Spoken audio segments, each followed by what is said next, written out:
Hello and welcome to another episode of The Other Side of Sales. I'm Ashleigh. Casey is still out recovering, but I'm excited to be joined by Brian Smith as my co-host. What's up, people?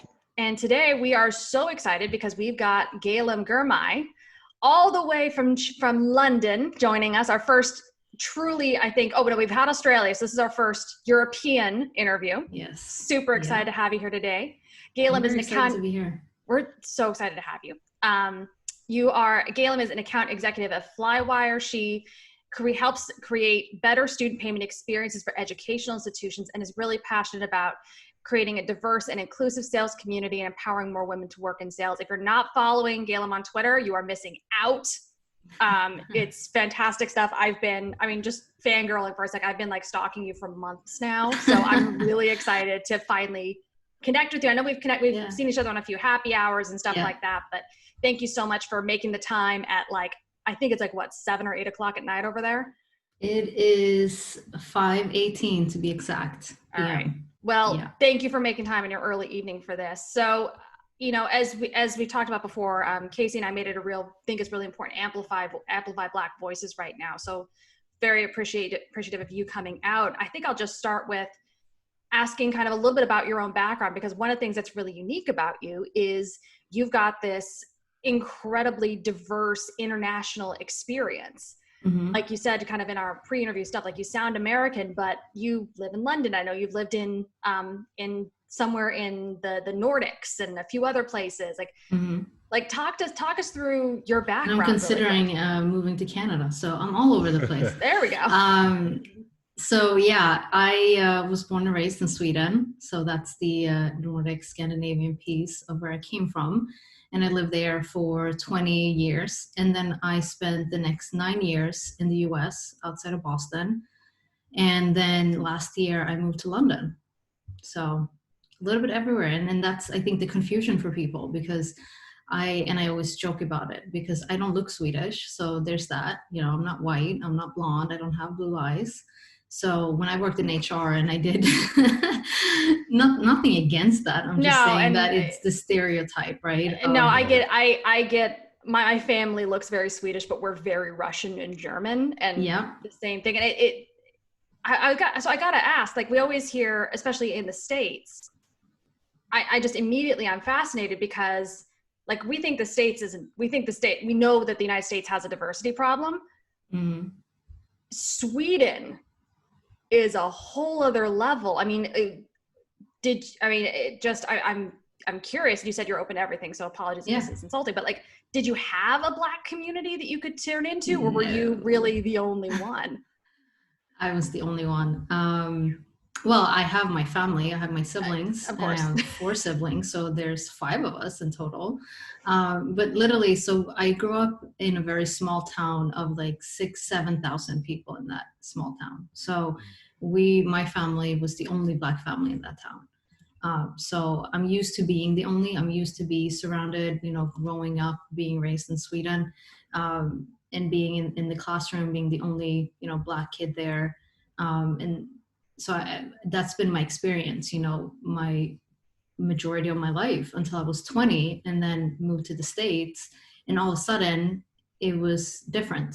All of a sudden I found myself at a party with just Black people, not one single white person.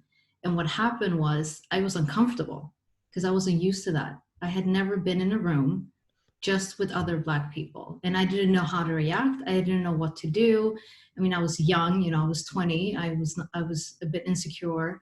And I just didn't know how to act because I've never been in that situation before, to now be with people who look like myself, people who can relate to me in some ways, but in other ways they cannot, because I had a completely different background with where I came from, how I grew up. I grew up in foster families. So there's that switch too, of switching the narrative a little bit, because a lot of the conversations I've had recently is with white people who live outside of their home country. So I know somebody who lives out on an island, and now he is the only white person in the room when he walks in. So it's a complete reverse of how we think about diversity and inclusion and racism, right, in those conversations. So my experience was just shocking. I had a culture shock, first of all, in my first year of living in the US,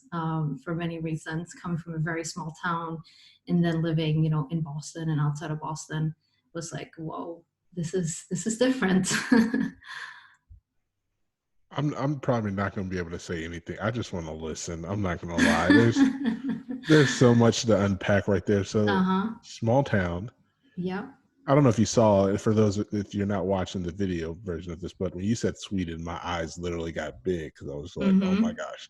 I had my first college roommates were from Sweden. Supposed to take a trip over there, but got broke, didn't end up making it. That's beside the point.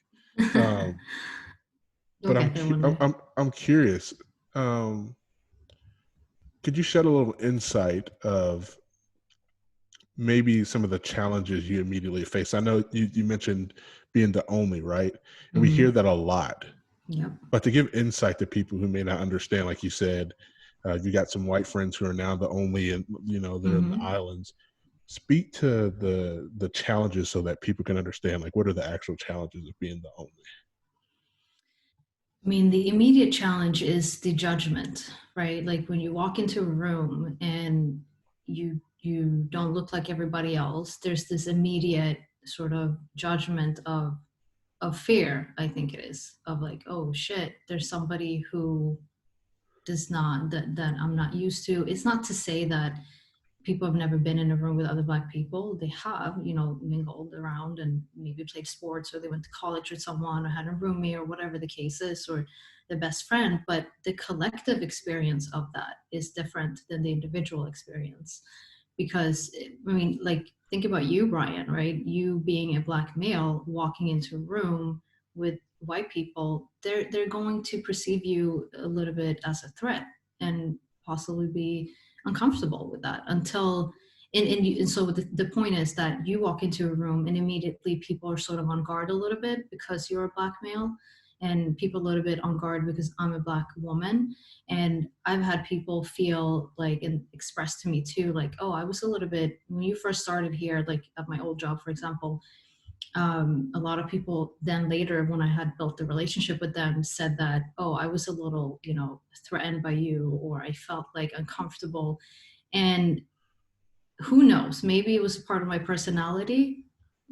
I personally don't think so, because I tend to be very open and welcoming and smile a lot to people so they don't feel uncomfortable or threatened. But I think it's so much deeper than that. I don't think it's just, oh my God, you seem to know so much about this that now I feel uncomfortable around you. I don't think that's the case in reality. And that's a lot of emotional labor to be constantly trying to make sure you're not coming off as anything that is threatening. Oh yeah. It's interesting. I've had the experience of being the only, but I've had the experience of it as being the only girl or the only woman in the room. Yeah. And it was never fear.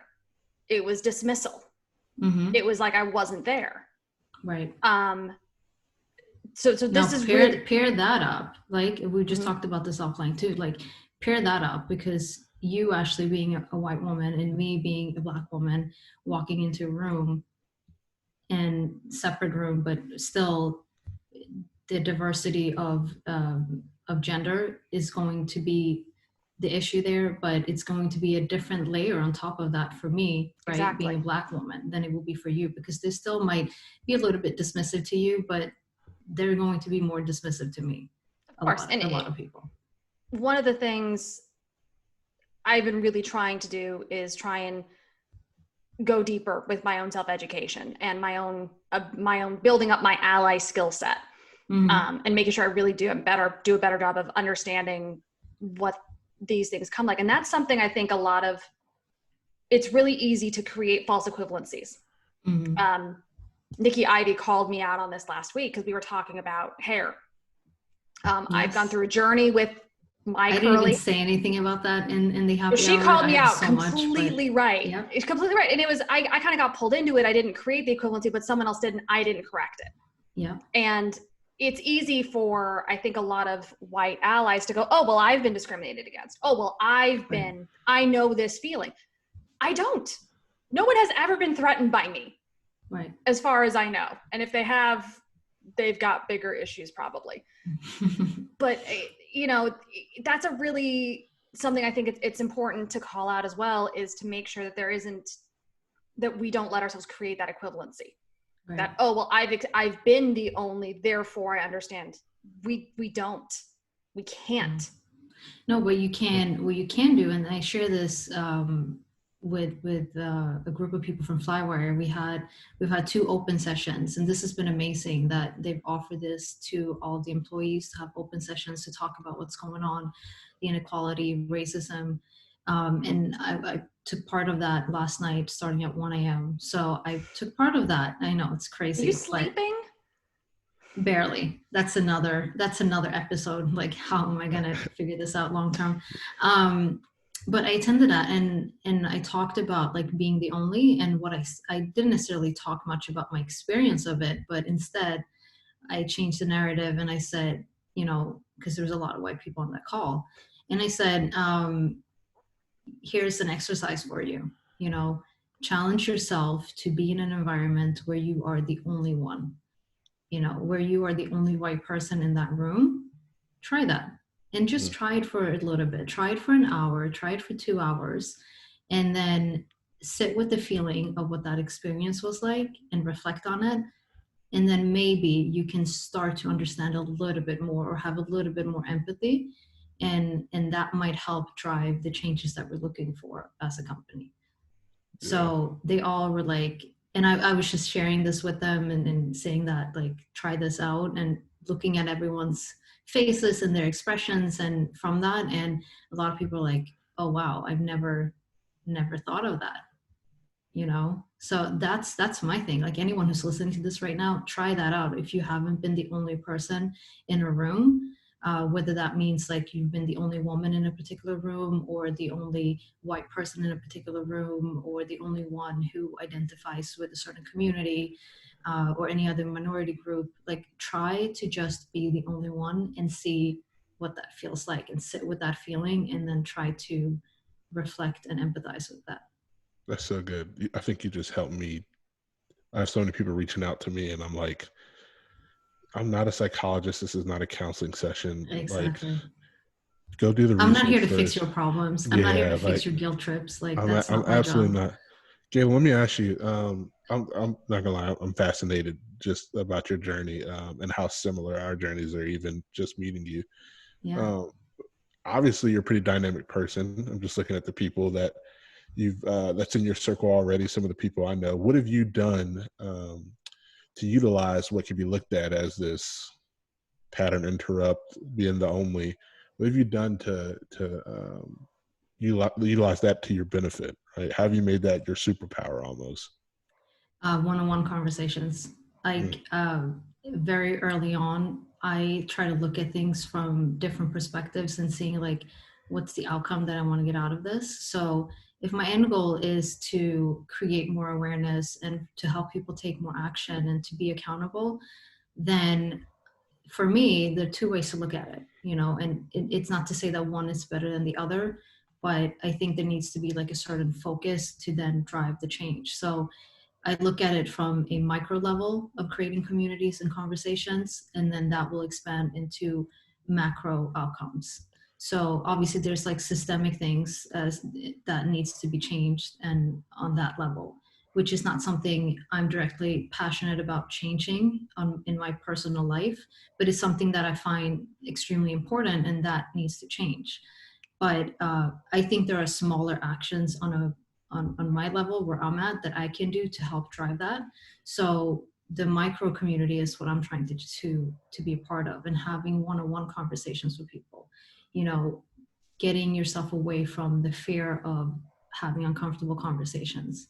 I've had so many uncomfortable conversations with people in the past couple of weeks, like people I work with, friends of mine, family members, and just talking about everything that's going on and putting yourself out there. You know, it's not easy to do that, because all of a sudden, like, once it's out and you can't really take it back. I mean, you can always try to delete whatever you posted, yeah, but that's not the point, because people already saw it. You've already left a feeling with them, and it's going to stay with them. So for me, it's just creating conversations, having, these uncomfortable conversations and allow them to happen. And in return, that's going to spark something in someone, to do something with that. I love it. I was just going to ask you, it's interesting. I've always wondered why people like you and I are big on community. I haven't figured it out yet necessarily, but I know it's important to me, right? It's my whole mission in sales, creating community. Yeah. Two things for you. Sorry, Ashleigh. Please. Two things for you. Why is that so important to people like you and I? Yeah. How do you foster that? How do you formulate that community? Yeah. So I know what my driver is. I know why I'm passionate about this and why I need it so desperately in my life. It's been reflected in my personal life since forever, and now I'm utilizing those skills in my professional life as well to drive some change. And the reason why I desperately feel like I need a community and support is because I've never had it in my life. So to circle back a little bit, take a couple steps back, I was raised with my biological family until I was about 8. And then I was placed in foster care.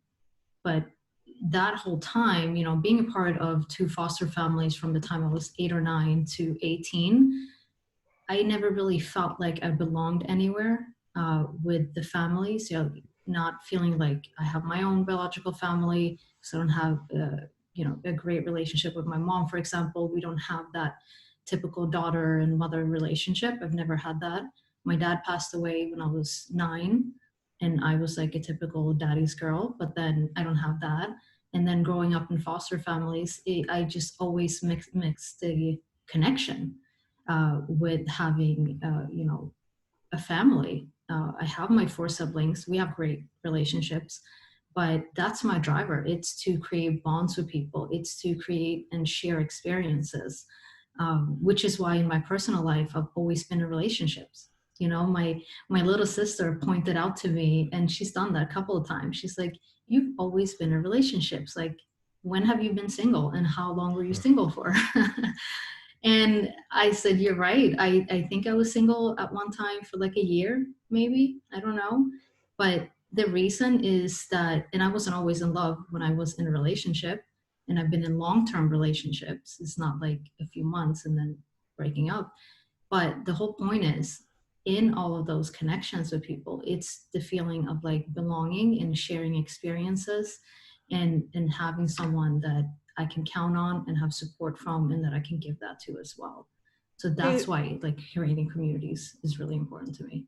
Do you think there's an element of feeling like you're seen and acknowledged for who you are? So I wonder, Brian, I mean, you like you mentioned, there's a lot of similarities. Do you share that same drive? Yeah, it's interesting. This is weird. Like, I'm supposed to be talking to you, but I feel like I'm talking to me too at the same time. It's weird. So, yeah, because I think even from a business standpoint, right? I think you hit a lot on the personal standpoint, but you were tying it to your professional life, because I think in order for us to have success, we have to have that community. 9 times out of 10, a person got a promotion, and this is controversial, but I don't care what anybody says. Like 9 times out of 10, when somebody gets a promotion, it's not because they were the best. Right.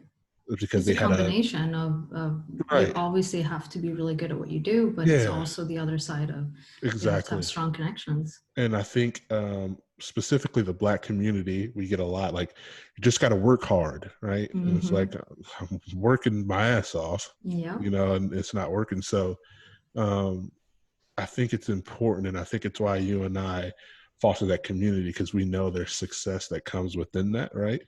Because it's not given. Yes. It's not given, It's not. Like Ashleigh might, and I'm making general statements here, I don't know if this is true, but for a lot of people that look like you, Ashleigh, the benefit for you is that a lot of these things already come with the ticket, right? Like, you start at a company, you're already sort of, because you have a great personality as well, so that helps, right? but you would walk into a team and you would be part of a company and they would already embrace you. They would already love you because you are a lovable person as you are with your personality. And so am I. But you're going to be, I felt like this a lot in a professional setting, that certain people are getting highlighted and favored, like it's a favoritism because of the connection, right? Yeah. Because, oh my God, yeah, I relate to you and you come from similar background and you kind of look like me. It feels like there's a level of common experience that I absolutely have with a lot of leadership teams, because I can go in and I can talk hockey, I can talk politics. I have someone called it a base of reference. I have a base of common experiences and a base of references that I didn't even think about, but I've got that. I mean, the worst thing that can happen when I walk into a room is someone doubts my ability or sexualizes me. That's the worst thing that can happen when I walk into a room. And at this point in my career, I can handle those things. Right. But there's a whole other level underneath that someone that a black person or someone who is LGBTQ or something like that, there's a whole other level of stuff they have to deal with, not only being doubted and potentially being sexualized. They have to deal with not having that common frame of reference that they can call on to build things. Like it's like, I think of even something as simple as like after work drinks. You know, I can go into any bar I want and not have a problem. You know, in some ways, that's one of the few places being a girl matters, because I can usually get drinks faster than the guys can. But I've had this experience where I'm taking a member of my team who was black out for drinks or something like that. And I think back now and I think, okay, where do I take them that they will be comfortable? And so ask them? I'm trying to remember what I did. And I don't remember. I don't remember if I asked them or if I just worried about it and then made a decision. I don't remember. I've always been very proud. My teams have been more diverse. My teams typically have been the most diverse in the company. I have hired a number of people that are black. I've worked with them regularly. It's a part of my thing. And if I don't have that on my team, I'm actively looking for it. And not just black, but all these things. But at the same time, it is that cultural reference. And there's a lot of assumptions that are made and that have, you know, it's tricky and it's complicated, and I think people are finally accepting that it means you're gonna screw up occasionally. It means but you have to make the effort to try. It's not like, oh, we're not gonna invite them because they're not gonna like this bar, or they're not gonna be comfortable there, or oh, well, or heaven forbid, even logic like, oh, well, I don't want to bring them with me because this isn't a place for them. It's interesting you talked about common phrases, right? And that understanding of the background. I tried this when I lived in the US, because people assume, because I'm black, I live in Boston or outside of Boston, they automatically assume that I'm African American, right? That would be a common reference. And I tried different like introductions to people, and a lot of the times, and I still do this, it's because of the common phrase or what do you call it? I'm having a hard time to find the word for it, but basically, because I was born and raised in Sweden, it's so much easier for me to just say, oh, I'm from Sweden. And I would normally start conversations with new people saying that out of the gate, so they are more comfortable with me. And that's a problem. And I tried when I lived in the US to not do that. And I went the other way and I said that I'm African American. And the response or engagement in our conversation was different. I literally did like a test. I tested out on a couple of people, and one was, I'm going to tell people straight up that I'm from Sweden, which is true. I'm not lying here, right? But people still did not believe me. I've had so many people being like, really? So do you speak Swedish? Can I see your ID? Like for real, can you say something in Swedish? And it's like, okay. And then I tried the other version of saying I'm African American, you know, that I'm raised here in Boston. And then people would not be as engaged in having a conversation with me. They would not be as intrigued because I'm just another African American woman. That's fascinating on so many levels. Sorry, I'm sitting here, I'm like, okay, there's like 10 things in there I want to unpack. That's really, I kind of put my head down because it was just, I know. again, it's me walking through, like, I wish people could understand how hard, hard is, I don't use hard. Say hard. It's draining having to almost live this dual personality because, one, you're unfamiliar with me, right? Right. Two, let's just be real, you're threatened by me. Yeah. And so I'm dealing with all of that while trying to have a normal conversation with you, right? And so that leads me to my next thing. Let's talk about your career, right? And being Black and being in sales. Let's just start there. What has been an experience for you, right? And maybe I should ask this and not assume, have you sold internationally here in the US and all over as a salesperson? So when I started at Flywire a year and a half ago, I started in Boston. I lived in Boston and I started off there for 3 months. And I was selling in the US for 3 months or so. And then I moved to London. And then there was a transition period for me because I couldn't just leave my people that I was calling into. It was community colleges at the time. I couldn't just leave that and assume my work in Europe with those clients here. So I had a transition period of like at least 2 months where I was physically in London, but I was working on US accounts. And then after that, about 2 months, then I was done with the transition, and then I fully starting to sell in the UK and in Ireland. And then now I sell into UK, Ireland, and South Africa. So I've done a little bit of both. And it was an extremely interesting experience for me, having, had worked in the US for 9 years. And I would say, tell me about it. What's that been like, I'll tell you, being Black selling in the US, being Black selling in the UK? I'm dying to hear, because if it's better in the UK, I'm on my way. I'm just letting you know. Yeah, Ryan, I think you're gonna have to move here. Take me with you. You're both welcome. Yeah, just gotta get a visa. We'll figure that out. Don't worry about it. So when I was in the US, so I'll talk about it from two perspectives. One, the internal perspective of the company culture differences of salespeople in the US and in Europe. Big differences for me. And I think, I don't know who said this word dynamic. I think it was you, Brian, earlier, that I can be dynamic, or maybe it was Ashleigh, who knows. Anyway, I have that sense of like being flexible with adjusting to places, because I've had to do that my whole life, with where I came from.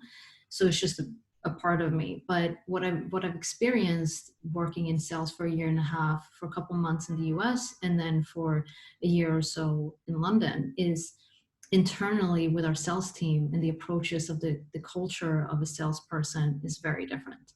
So in my experience. So what I learned was the US sales team was extremely competitive, not as collaborative, and that was a challenge to me. I'm also very competitive, so that's not like I'm missing that piece. I'm too competitive to the point where my fiance has banned me from playing games when we're out with our friends, because I will just go off. Let's go.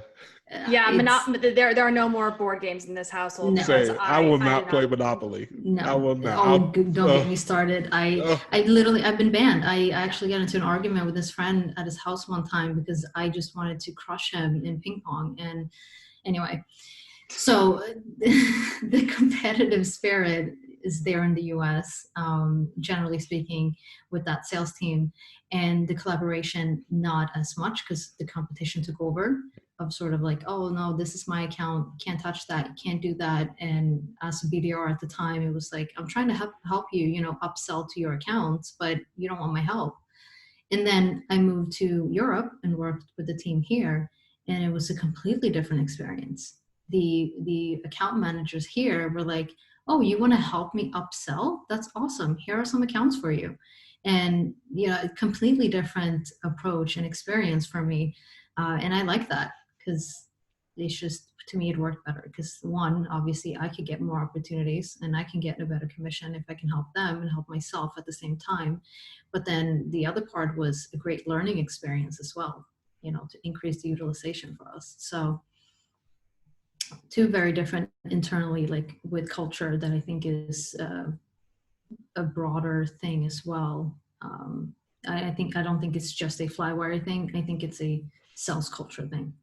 Wow.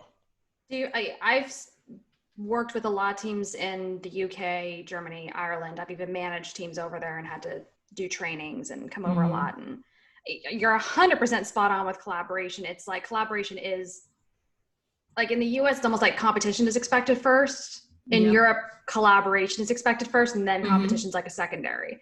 So it's the number one thing I got in trouble for over there was just doing things versus, hey, by the way, this is what I'm thinking, and making sure I was keeping people in the loop, which I much prefer doing, but I had been trained not to do in the US. So like delegating? Not delegating. More in the US, it's get shit done, figure it out, just make it happen. Yeah. In Europe, it's the same thing, but it's make sure you're collaborating with other people while you're doing it. So for example, adjusting emails and scripting. So the way emails are a little more formal in Europe, you got to deal with GDPR, you've got to deal with cultural differences. You address people especially when you're cold emailing Mr. or Mrs. and use their last name. Yeah. Stuff like that I know to do because I've done this before. But like, for example, I made those changes to some emails and stuff, and I just did it and rolled it out and pushed it to my team.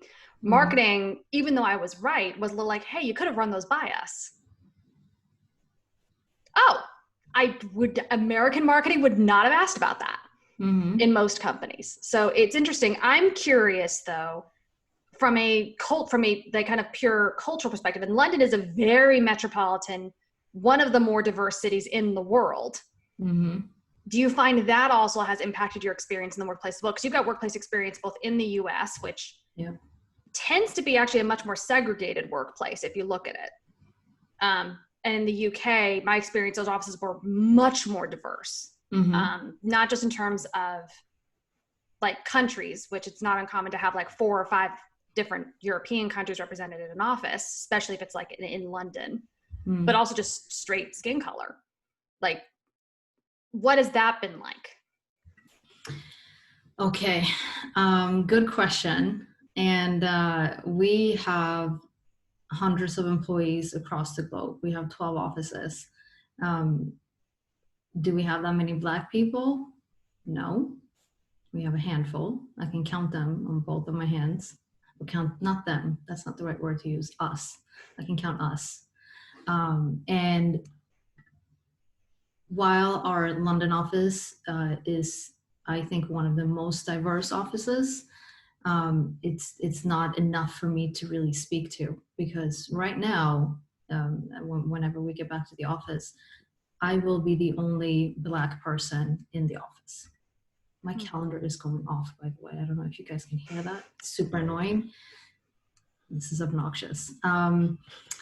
So I'm the only Black person that will be in the office here in London. And so to your point, Ashleigh, there are people from many other countries, represented in our office, but I'm still the only Black person.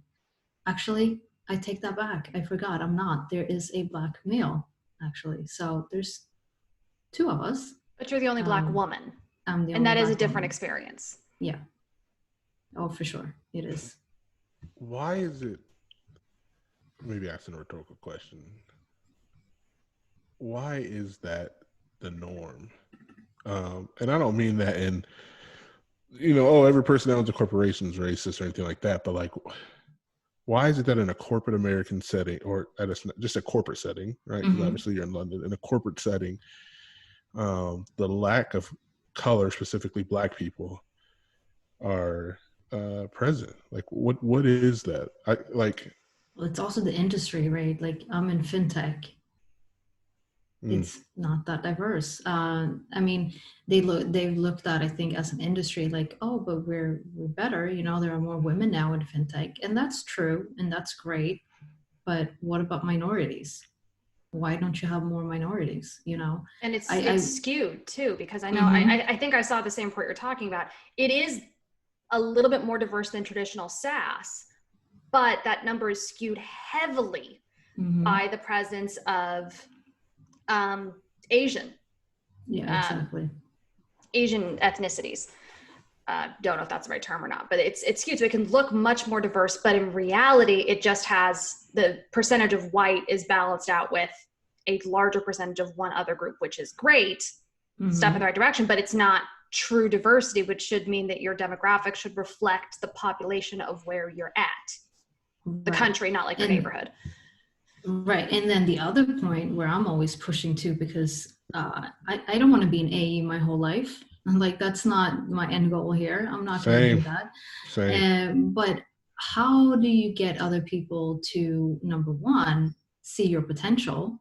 Like, I see my potential, but how do I get other people to see the same thing and not judge me by my color or where I came from? And they can't even say, well, it's because you don't have enough experience or come from a background of not having education. I went to one of the best business schools, so you can't pull that shit on me. That's not it. So how do you get more Black people into leadership position? How do you get the opportunity to do that when other people aren't giving you that and they're not seeing for it? And, I advocate for myself 24/7. I have no problem doing that. I have no problem coming directly to people and saying, here's what I need, here's what I want to do more of, and here's the solution to get there.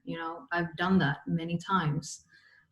But it gets to a point sometimes too, where you're like exhausted from constantly advocating for yourself to get there, when you know damn well that there are other people here that are getting these opportunities for free, not having to do much work to get the same opportunities that you're fighting for. So let me ask a question here, because Brian, earlier you brought up the point that promotions frequently aren't given to the best person for the job. That's one factor, or the most skilled person. You're right, that is a truism, and it sucks, but it's reality. So Galem, now I'm going to put that back. You're advocating for yourself, which is a huge, huge, huge important thing, but you're right, that's exhausting. How do you know when to stop, cut your losses, and say it's not going to happen? I don't know, because I would never do that. Oh, so that's a good point. But so educate me, because you hit something on a great point with you're always advocating for yourself. I'll admit, I've probably done a poor job at that. And maybe that's because I don't have an example to look at who's paved the path, right? Also, like imposter syndrome, because again, being the only sometimes, like, it just has a natural effect on me, right? And then let's not even talk about my own insecurities, but what have you done help some of the maybe Black people that are listening to this? How do we advocate for ourselves to get, because that may be why I'm not in leadership right now. I may have not done a great job advocating for myself. Right. So here's what I will do and share. It's something that Morgan said as well. I can't remember in what session. Sometimes I feel like I'm seeing him more than I'm seeing like my own family members, to be honest. I see him everywhere. My dog. Shout out to Morgan Ingram. Yeah, shout out to Morgan Ingram. So what he said, and many other people have said as well, and that I paid attention to, is like, you have to document everything. You do so much more than what your commission is and what your pipeline will show. I've done so much in the year and a half that I've been at Flywire that's not directly related to my salary or my commission. And those are the things that will lead you to a leadership position. You have to take on those responsibilities, and you have to document the things that you've been doing. Like I've implemented and helped other people get to do more videos, for example. So what Morgan said, that's exactly what he did, and he was able to document these processes and then bring that into the sales team and to influence these changes, right? And that's what you document. That's going to be your ticket to the next level. I think I'm terrible at too, by the way. So I'm going to get working on that there, people. Well, so listen, I'm going to hold you accountable. So that's my thing. I always push accountability. So now that I know that you care about this, I'm going to hold you accountable to it, and you can hold me too. All right. So let me ask the next step. So your document, you've got a list or something. I've heard it said, like, people sit down, like someone told me to do this. I suck at this too. Write down at the end of every week or at the beginning of every week, everything you did, like everything you finished, not necessarily like the nitty gritty, but like what initiatives you were involved in, meetings you took, all that stuff. Like I said, everything that's not going to be reflected in your quota. How do you then take that list and do something with it? Like, how do you bring it up with management? How do you share it in such a way that it increases your visibility, builds your brand, whatever that is? Yeah, so what I did before with my first manager who hired me, we had a Google Doc, a running Google Doc that we would use for our weekly one-on-one meetings. And we would put a couple of things there. Can't remember the exact format right now, but we will put down like, what are the things that I'm working on this week? What are the things that I'm going to do next week? Where am I in the pipeline? And what other things am I involved with? And then provide the numbers, right? And then I have my own document that I follow every single quarter. So I have from each of the quarters that I've been part of this company, I have my own document with things that I've been doing, like with my pipeline, with my numbers, what the conversions are, all of that stuff. And then I've also added in recently, as I've started to focus more on documenting all the other things outside of my role and making sure that that's there.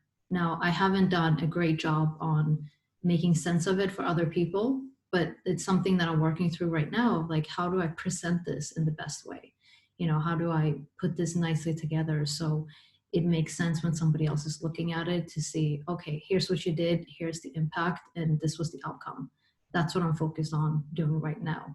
So making sure that the process itself is being documented. You can always go back to it and refine it and make it prettier, you know, but at least collect the data, you know, collect the process and write it down.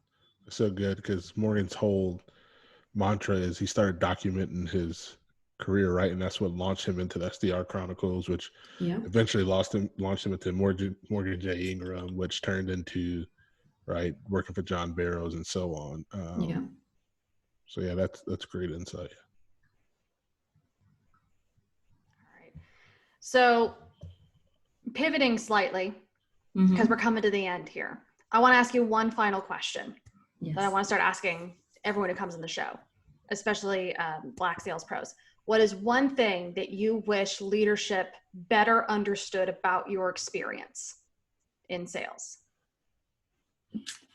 What is one thing I wish they understood better? That's a great question, Ashleigh. It is a good question. And to me, it's the drivers. I think that when somebody in a leadership position can truly understand what motivates and drives the people that they're working with, then you can make anything happen.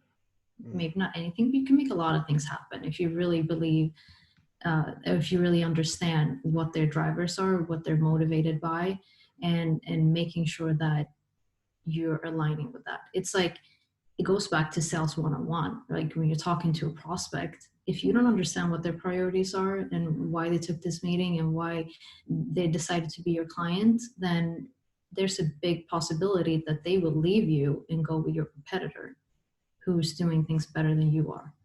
So I wish that sales leaders would put themselves in the positions that they're training their teams to do as salespeople. Like, apply the same concepts that you're teaching and we'll be in a different place. I think a key thing in there, if I can just add on a little bit, it's don't assume. Yeah. Don't assume that that you're motivated the same. Don't assume that you're motivated different. Actually take the time. Right, because if you do that, to do that discovery. Exactly. So you can actually fulfill it. That's brilliant. All right. So as we do every episode of The Other Side of Sales, we like to finish with the lightning round. These are I'm nervous about this. Do not be nervous. This is just a series of rapid fire questions, rapid fire, quote unquote, designed to be a little bit lighthearted. Don't think too much about these. It's just designed to kind of get some raw, fun, quick takes. So starting it off. I took some acting classes because I'm supposed to be good at this. So go. I'm ready. All right. What's your morning routine? Oh, it sucks. I'm working on it because I barely sleep. So, but I do try to get up at, 8:30, 9 a.m. and I have coffee and then I sit down and look at my emails, which is overwhelming and giving me anxiety. So if anyone has insight and tips on how to manage my inbox, please hit me up on LinkedIn. But yeah, so that's how I start my mornings, with the coffee. I check emails, social media, and then I get started. Nice. Pick one person that has had a significant impact on your career. On my career, my first manager, Jason Miller. He hired me. We met at Dunkin' Donuts at Babson, and then he hired me. And yeah, he's the one. Now I know you spent time outside of Boston because you're bringing up Dunkin'. Yes. All right. What's one thing you wish you'd learned earlier? How to manage my priorities and not my time. Nice. All right. What about what's one song you listen to get you going?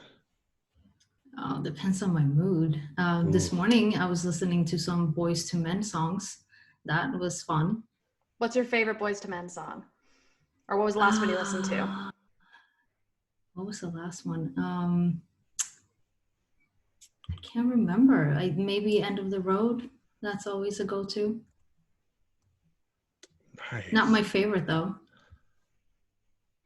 Nice. All right. Favorite sales book? Gap Selling. Shout out to Keenan. It's pretty solid. What's one way someone could have been a better ally to you? What's one way to be a better ally to me? They could have asked me how they can help or what they can do rather than asking me how I am, because it's always the same answer. So be actionable, I guess is what I'm looking for. I like to ask this one. Guilty pleasure after a bad day, right? We're all in sales, hills and valleys, peaks, lows. What's your guilty pleasure after a bad day? Like as in anything, like what I do, or? Yeah, like do you love to go climb a mountain? Do you love to work out? Like what's the one thing that like you have a guilty pleasure in? I would say walking down the street and going to Oliver Conquest from where you are. Like that's absolutely my guilty pleasure. Yeah, that's not mine. So I don't know if this is a guilty pleasure, but what I do if I've had like either a rough day or an extremely good day is that I would work out. And this is a new thing. This is not like I've done this for years and that was my thing. Years ago, my thing would be, oh, let me have a drink, but I don't drink anymore.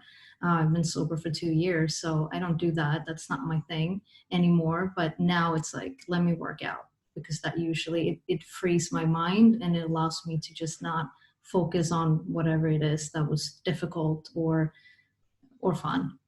That's fabulous. All right. And last question. What's one way you're working to be a better ally for others? I ask questions. I just had a conversation today with someone who identifies with the LGBTQ plus community. And I've asked her many times, exactly how can I be helpful to you?